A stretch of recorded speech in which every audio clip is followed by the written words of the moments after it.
सर्दियों के इस मौसम में मैं बनाऊँगी आज एक बहुत ही ख़ास चीज़ और जिसे देखकर आप खुश हो जाएँगे, लेकिन अगर खाएँगे ना तो बहुत ही ज़्यादा मज़ा आएगा। बहुत टेस्टी है, वैसे मैं ये फर्स्ट टाइम बना रही हूँ। पहले आप इसका टेक्सचर, कलर और इसकी आवाज़ सुन लीजिए। है ना बहुत ही ज़्यादा टेस्टी और यम्मी? जी हाँ, तो इसे अगर आप भी बनाना चाहते हैं तो ज़रूर से डिटेल में पूरी वीडियो को देखिए और बहुत ही ज़्यादा इंटरेस्टिंग है। वैसे तो रेगुलर ये बहुत अवेलेबल भी होती है और काफ़ी कॉमन है, बट मैं इसे कुछ अलग ट्रिक और कुछ अलग तरीके से बनाने वाली हूँ। तो सबसे पहले हम ले लेंगे यहाँ पे 1 कप मैदा। तो मैंने 1 कप लिया है यहाँ पे जिसमें हम 6 बना के तैयार कर सकते हैं। तो यहाँ पे आपको स्वादानुसार नमक डाल देना है और इसके बाद आपको ऐड करना है मोइन के लिए घी। तो मैं यहाँ पे 4 छोटे चम्मच घी ऐड कर रही हूँ। अगर आप चाहें तो आप ऑयल भी ऐड कर सकते हैं, बट बहुत ज़्यादा ऑयली ना हो जाए। घी से क्या रहता है ना, काफ़ी ज़्यादा ऑयल नहीं सोखता है ये और काफ़ी ज़्यादा क्रिस्पी भी बनता है। तो अच्छे से मिक्स कर लीजिएगा और मुट्ठी बाँध के देख लीजिए कि मोइन अच्छे से आया है या नहीं। बट ये जो मेज़रमेंट मैं आपको बता रही हूँ ये एकदम परफेक्ट है, कोई भी दिक्कत आपको नहीं आएगी। हल्का-हल्का पानी लेके आटा लगा लीजिएगा जैसे हम रोटी का लगाते हैं उसी हिसाब से। एंड यहाँ पे इसे एक सॉफ्ट डो लगा के हम तैयार कर लेते हैं। नॉर्मल पानी से आटा लगाया है मैंने एंड देन फिर आप इसे इस तरह से लोड बना के थोड़ी देर इसे रेस्ट के लिए साइड में रख दीजिएगा। जब तक हम दूसरी प्रिपरेशंस कर लेते हैं। तो आप ज़रूर एंड तक मेरे साथ बने रहिएगा, सच में आपको बहुत ही ज़्यादा इंटरेस्टिंग लगने वाला है और बहुत टेस्टी होता है। अगर एक बार आप खाएँगे ना, तो सच में इसका स्वाद कभी नहीं भूलेंगे। अब हमें चाहिए हरे फ्रेश मटर, तो मैंने वो वाले लिए हैं एंड यहाँ पे चॉपर में इसे ऐड कर रही हूँ। आधा इंच करीबन मैंने यहाँ पे अदरक का टुकड़ा लिया है, जिसे काट लीजिएगा आप इसमें। एक मिर्ची आपको कट कर लेना है, वो आप काट लीजिएगा। इसके अलावा ज़्यादा कोई ऐसे इंग्रीडिएंट्स हमें नहीं चाहिए। इसे जब भी हम बनाते हैं तो ईज़िली सारे इंग्रीडिएंट्स घर पर अवेलेबल हो जाते हैं। अच्छे से चॉप कर लेते हैं, अगर आप चाहें तो इसे मिक्सर में भी ग्राइंड कर सकते हैं। बस आपको ये ध्यान रखना है कि एक दाल के यानी कि एक मटर के 6-7 टुकड़े हो जाएँ, इस लेवल तक आप इसे ग्राइंड कर लीजिएगा।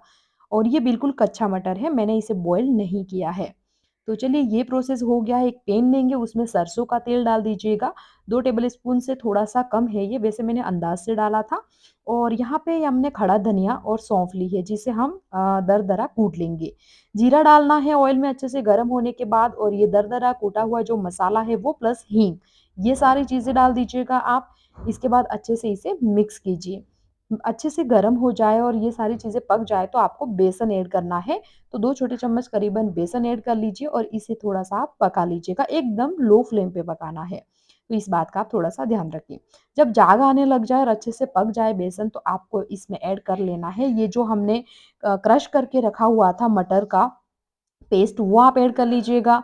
तो वो हम ऐड कर लेंगे और अच्छे से चला के एकदम लो फ्लेम पे इसे पकाएँगे। इसके बाद कलर के लिए हल्दी हम डालेंगे, स्वाद के लिए हम इसमें डालेंगे थोड़ी-सी रेड चिली पाउडर और धनिया पाउडर। तो दोनों ही चीज़ों को आप डाल दीजिएगा करीबन आधा चम्मच और हल्दी उससे 1/4। इन सब चीज़ों को लो फ्लेम पे पकाते हुए मिक्स करें। काली मिर्च पाउडर 1/4 डाल दीजिएगा, गरम मसाला डाल दीजिएगा आधा चम्मच से थोड़ा-सा कम और काला नमक डाल दीजिएगा यहाँ पे आधा चम्मच और स्वाद अनुसार हम व्हाइट वाला नमक ऐड करेंगे। इन सारी चीज़ों को अच्छे से आपको मिक्स कर देना है।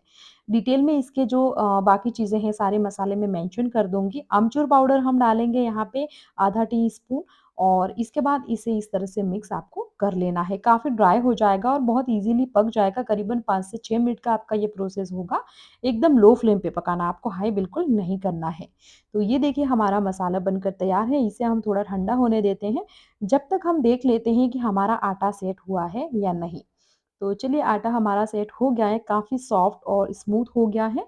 तो हम इसे चेक कर लेते हैं और इसे आप किसी भी प्लेटफ़ॉर्म पे या जहाँ भी रोटी बनाते हैं उस हिसाब से रख के थोड़ा-सा इसे और सेट कर लीजिएगा।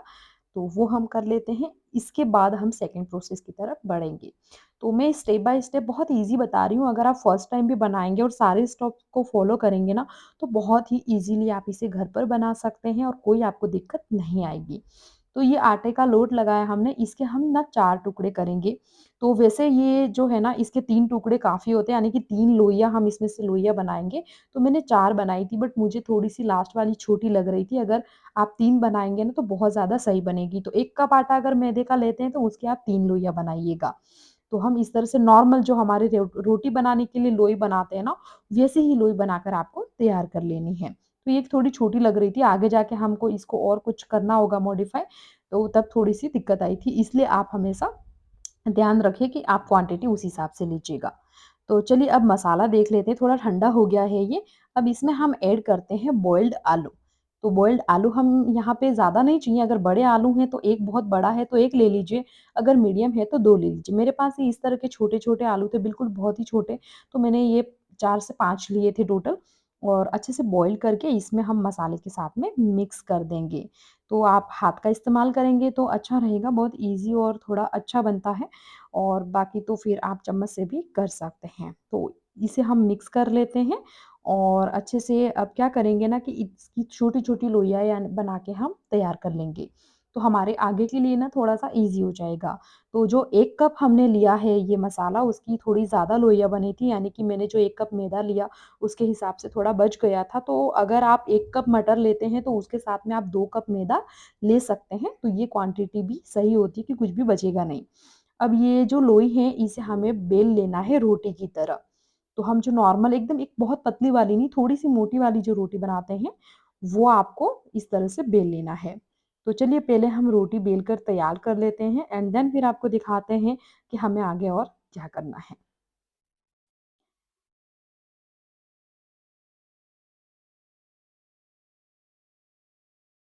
तो इस तरह से मैदा डस्ट करते हुए आप रोटी को बेल लीजिएगा और ये देख सकते हैं मैंने थोड़ा-सा लंबा बेला है, एकदम गोल नहीं बेला है इसको एंड इसके बाद हम सेकंड प्रोसेस की तरफ बढ़ेंगे। तो जैसे ही इस तरह से आप इसे बेल लें, इसके बाद आपको इसके ऊपर लगाना है घी। यहाँ पे भी आप तेल का इस्तेमाल कर सकते हैं, बट मैं घी का ही इस्तेमाल कर रही हूँ। तो घी जैसे हम पराठे पे लगाते हैं ना, बट ये आपको पूरे पे लगाना है। तो थोड़ा-सा घी इस तरह से चाहें तो आप फिंगर से भी लगा सकते हैं। तो हम घी लगा लेते हैं, देन फिर इसे हमें फ़ोल्ड करना होगा। तो यहाँ पे थोड़ा-सा मैदा ऊपर से डस्ट करना होगा घी लगाने के बाद एंड साइड से इस तरह से आप फ़ोल्ड कर दीजिएगा। तो इसी तरह से इस साइड से भी हम फ़ोल्ड कर देंगे। इसके बाद ये जो पोर्शन ऊपर का है इसके ऊपर हमें दोबारा से घी लगाना होगा। तो हम फिर से थोड़ा-सा घी लगाएँगे और इसके ऊपर फिर से हमको मैदा डस्ट करना होगा। तो इस तरफ से पूरे पे अच्छे से लगा लीजिएगा आप घी एंड ऊपर से मैदा डस्ट कर लीजिए। तो बहुत ही ईज़ी है, वैसे तो ये नॉर्मल तरीके से भी बनाया जा सकता है, बट बेटर होगा आप देखेंगे ना तो सच में मज़ा आएगा और खाएँगे तब आप इसे एक्सपीरियंस कर पाएँगे, हाँ यार वाक़ई में सही है, इस तरीके से भी हमें बनाना चाहिए। तो एक और फ़ोल्ड कर लिया मैंने और इस पे हल्का-सा बेलन चला लीजिएगा, बहुत ज़्यादा नहीं, थोड़ा-सा आप इसे ताकि हम इसे रोल कर पाएँ। तो ये इस तरह से जब हो जाए, तो इसके बाद आपको इसे रोल करना होगा, तो वो मैं आपको करके दिखाती हूँ। तो इस तरह से आप धीरे-धीरे इसे रोल कर लीजिए। तो इसमें ना काफ़ी ज़्यादा परत निकल के आएगी, इस साइड से मेरे से ठीक से नहीं हो रहा था, तो अपोज़िट साइड से आप कर लीजिएगा, थोड़ा-सा ईज़ी होता है, टाइट बनता है। तो ये रोल हमारा बन के तैयार हो गया है इस तरह से एंड देन फिर ये देखिए, बहुत ही ज़्यादा अच्छा बन गया। अब हमें क्या करना होगा, इसको 2 पार्ट में डिवाइड करना होगा, तो हमें इस तरह से इसको कट करना होगा। तो आप नाइफ से इसे कट कर लीजिएगा। जब आप कट करेंगे ना तो कुछ ऐसा पोर्शन निकल के आएगा कट करने के बाद, ये देखिए। तो ये वाला जो पोर्शन है इसको आपको डाउन साइड यानी नीचे की तरफ रखना है, जब आप बेलेंगे तो इस तरह से आप नीचे की तरफ रखिएगा, यानी कि एक लोई से हम 2 कचौरी बनाएँगे, ठीक है? तो इसे अच्छे से आपको ऐसे सेट करके फिर इसे बेल लेना है।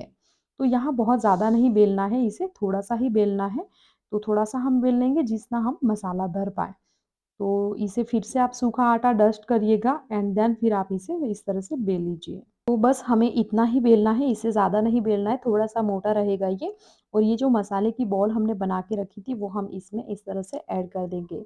तो यहाँ पे आपको इसे इस तरह से पोटली बना लेना है और पोटली बना लेने के बाद आपको ऊपर से इसे इसी तरह से एकदम अ, मतलब बिल्कुल भी खाली नहीं रखना है, टॉप इसका अच्छे से फिनिश कर लीजिएगा।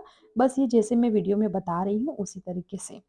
तो ये साइड में हम रख देते हैं। इसी प्रकार हमने जो तीनों ही लोइयाँ बनाई थी सबको हम यही करेंगे। तो लास्ट वाली लोई मेरी थोड़ी छोटी थी तो वो मुझे छोटा लग रहा था, इसीलिए मैंने कहा था कि आप पूरे आटे की 3 लोइयाँ बनाइए। 1 कप मैदा अगर आप लेंगे तो उसके आप 3 लोइयाँ बना के तैयार कर लीजिए और 3 की फिर आपकी 6 कचौरियाँ बन के तैयार हो जाएगी। तो चलिए फटाफट से हम ये प्रोसेस को पहले कंप्लीट करके सारी कचौरी को इस तरह से बना के पहले साइड में रख लेंगे। तो इसे सूख जाए, अगर आपको ऐसा लगे ज़्यादा हवा वगैरह है तो आप ऊपर से कपड़ा ढक के प्लेट में रख लीजिएगा। अभी यहाँ पे हवा नहीं है इसलिए मैं इसे ऐसे ही रख रही हूँ और बहुत ज़्यादा क्वांटिटी नहीं थी मेरी, थोड़ी ही थी तो ये फटाफट से बन गई थी। तो इसे भी हम रोल करके इस तरह से झटपट से बना के तैयार कर लेते हैं और इसे कट करके दोबारा से बेल के फिर इसमें मसाला फिल करेंगे और इसको भी उसके साथ में रख देंगे। तो ये हमारी सारी चीज़ें बन के तैयार हो जाएगी। अब इसे फ्राई करने के लिए आप कोई भी भारी तले की कढ़ाई ले सकते हैं, जो भी आपके पास अवेलेबल हो, लोहे की या फिर स्टील की। तो मैं ये स्टेनलेस स्टील की ले रही हूँ और तेल अच्छे से गरम हो जाए, थोड़ा-सा गरम, बहुत ज़्यादा नहीं। इसके बाद आपको ना इसमें ऐड कर देना है ये जो कचौरियाँ हमने बना के रखी है और एकदम लो फ्लेम पे ही आपको इसे फ्राई करना है। तेल यानी कि आपका करीबन 40% तक, यानी जब थोड़ा-थोड़ा आपको दिखे कि अंदर से दाना आ रहा है, तो आपको इसे डाल देना है। तो चलिए ये हम डाल दिए हैं और इसे फ्राई होने में कम से कम 12 से 14 मिनट लग जाएँगे लो फ्लेम पे। धीरे-धीरे बबल्स आ रहे हैं, बहुत ज़्यादा आपको घुमाना नहीं है एंड थोड़े समय बाद आप देखेंगे कि तेल जो है ना आपका वो थोड़ा-सा मटमैला-सा हो रहा है, बट बाद में ये ट्रांसपेरेंट हो जाएगा क्योंकि हमने जो बेलते समय उसके ऊपर आटा डस्ट किया था मेहंदी का, जिसकी वजह से ये होता है, बाद में अच्छे से पकने लग जाएगी तो ये ट्रांसपेरेंट हो जाएगी। पहले हमने 4 ऐड की थी एंड काफ़ी सारा तेल था हमारे पास, तो साइड में हमने दूसरी भी ऐड कर दी हैं। तो इस हिसाब से ध्यानपूर्वक आप ऐड कर लीजिएगा जितना आपके पास स्पेस हो। बट ये है कि इसे डीप फ्राई करना है तो अच्छे से आराम से आप इसे घुमा सकें, उस हिसाब से आप ऐड कर सकते हैं। तो एक बार में ही ये मैंने थोड़ी-सी पकने के बाद सेकंड भी ऐड कर दी हैं और इस तरह से ये पक के तैयार हो गई हैं। अब जैसे मैंने बताया था कि मैंने 1 कप आटा लिया था, बाद में मैंने एक आध एक्स्ट्रा जो और बना ली थी, मसाला मेरा बच गया था उस हिसाब से, तो ये सारी बन के तैयार हो जाएगी। अब धीरे-धीरे आप देखेंगे कि इनका जो कलर है वो चेंज होने लगेगा और इस तरह का गोल्डन कलर होने लग जाए ना, जब आप मार्केट में कभी भी कचौरी खाई होगी तो आपने देखा होगा, इस कलर लेवल तक आने के बाद आपको इसे निकाल देना है। अब मैंने कुछ आगे-पीछे डाली थी, तो कुछ मेरी पहले पक रही है, कुछ बाद में, तो मैं देख-देख के इस तरह से इसे निकाल लेती हूँ और ये आप देख पा रहे हैं ना, तेल बहुत ज़्यादा नहीं पिया है, इस तरह से हमने बनाई है। अंदर जब आप खाते हैं ना तो बिल्कुल बहुत ज़्यादा तेल आपको नहीं लगता है और जब मार्केट में हम खाते हैं तो रिपीटेड तेल यूज़ किया जाता है जो हेल्थ के लिए बिल्कुल अच्छा नहीं होता है और घर पे आप जब फ्रेश तेल में बनाते हैं ना तो उसका एक अलग ही मज़ा है। बहुत ज़्यादा शानदार दिख रही थी और वैसे तो मैं ऑयली नहीं खाना पसंद करती हूँ, बट मैंने फिर भी हिम्मत करके बना लिया कि चलो देखते हैं, सब लोग इतना ऑयली खाना बना के बताते हैं तो क्यों ना हम भी बनाएँ।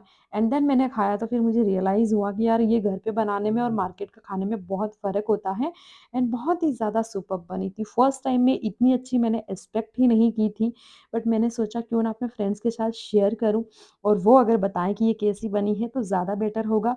और मैं आपको दिखा भी देती हूँ कि ये कितनी क्रंची बनी है, जैसे कि इसकी लहर आप देख पा रहे होंगे। हमने जो वो ऊपर से घी वगैरह लगा के बनाई थी उसका रीज़न यही है। जब हम नॉर्मल आटे से बनाते हैं तो ये टेक्सचर नहीं आता है और ये लुक बहुत अच्छा देता है और टेस्ट भी बहुत गज़ब का आता है। एकदम बहुत ज़्यादा क्रंची और क्रिस्पी बनी थी। तो चलिए मैं आपको तोड़ के दिखाती हूँ कि ये कैसी बनी है। ये देखिए, बहुत ही ज़्यादा अच्छी बनी है ना, वैसे तो मैंने आपको फर्स्ट में जो दिखाई थी, ये देखिए। मसाला भी काफ़ी अच्छा है, अगर आप चाहें तो थोड़े मसाले की क्वांटिटी कम रख सकते हैं, यानी कि कम मसाला भी भर सकते हैं, जैसा आपको पसंद हो, बट ये बहुत ज़्यादा तेज़ नहीं होता है, तो ये भी अच्छा लगता है। और ये बहुत ही अच्छी बनी थी, जैसे तोड़ने गए तो पूरा ही टूट गया, मतलब इतना क्रिस्पी बना था और बहुत ही टेस्टी बना था। अगर आपको पसंद आया होगा तो प्लीज़ इस वीडियो को लाइक कीजिएगा।